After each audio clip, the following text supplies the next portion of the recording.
Now, Romney's also talked about the federal spending or investment side of things. And so if this is current budgeting, and you've got Social Security and Medicare, you have defense, and you have everything else.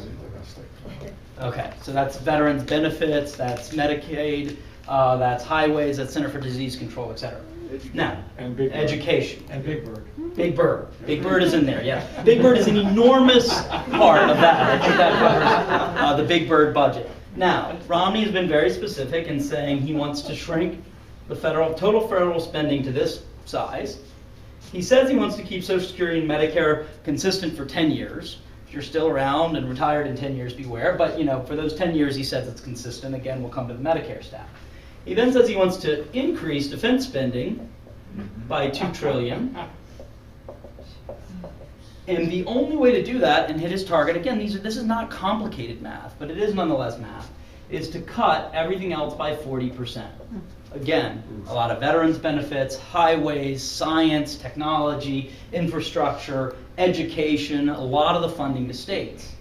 Okay? Now, as the report goes into, this means about $4.5 billion per year of cuts in investments in Virginia alone. $4.5 billion in spending and investments that either state and local government are going to have to increase taxes, or you're going to see dramatic cuts in benefits. Again, with often the most vulnerable and disadvantaged among us, which the nuns have called out as failing the basic test of conscience. And they have 27 events in Ohio this week talking about that. But also things that make us more competitive, et cetera. 40% cuts. Now you can say, oh, he's not going to cut veterans benefits. Well, first of all, that's not clear in his budget, and he's chosen to be very specific about this and not that. But then other cuts go up to 60%, 70%.